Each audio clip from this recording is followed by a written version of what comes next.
Problem with a lot of people, though, you know what? It doesn't matter what you say, they're not going to listen. Have you shown them something? No. It's not that. See, well, it says that. It says red right there. Red. R-E-D. Yeah, but you have to read it in the spirit to understand. It means blue. Well, over here it says up. U-P. Up. Yes, but brother, you have to have faith. It means down. Okay. Whatever.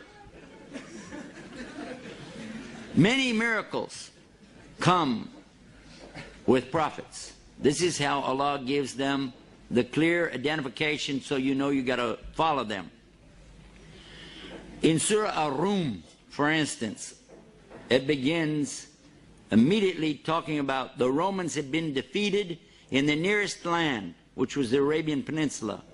And after this defeat, though, they're going to be victorious within 3 to 9 years. It's a word in Arabic that means 3 to 9 years.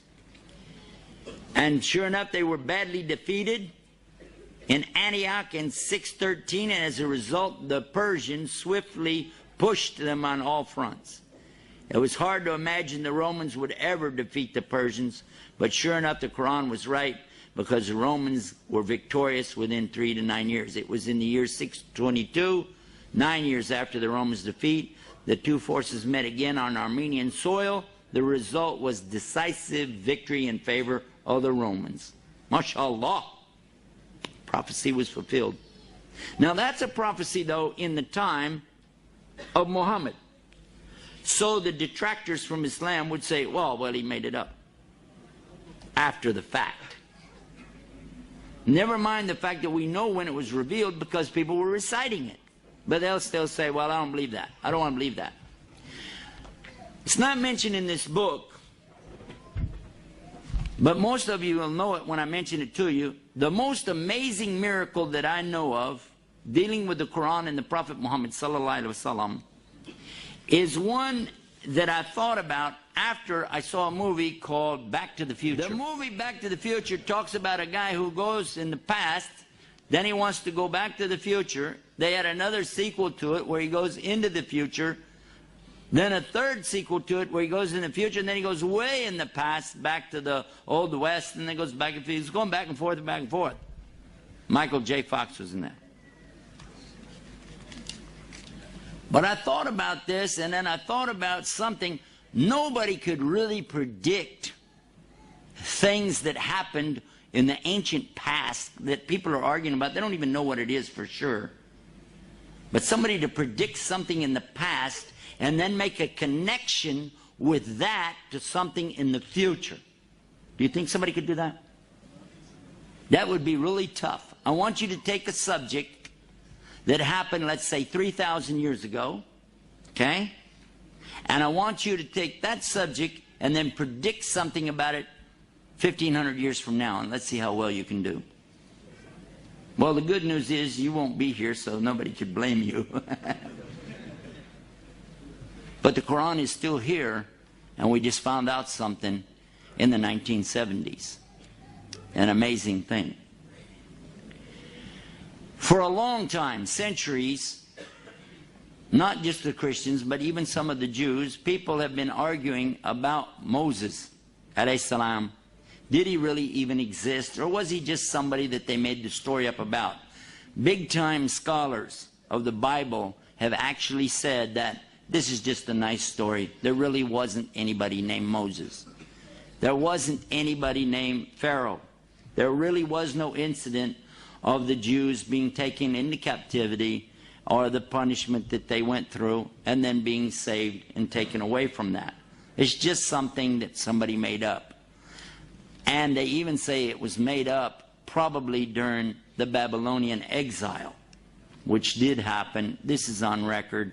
And when they came back from it, they just put all that together to kind of, encourage the troops and stuff like that. This is actually in books that I've read about the scholars of the Old Testament.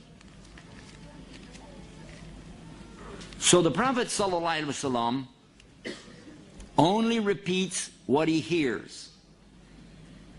The angel Jibril is a representative of Allah and tells him to recite. He recites, And what he hears, he recites, and the people recite the same thing. And we've been doing that mouth to ear and ear to mouth ever since. In the Quran, there's a statement, a strange statement, that was actually discovered by a non-Muslim in the early 70s. He was one of the world's top surgeons and lecturers, scientists from France, Dr. Maurice Bucaille. He was asked to go to Cairo, Egypt, to examine the corpse of a mummy.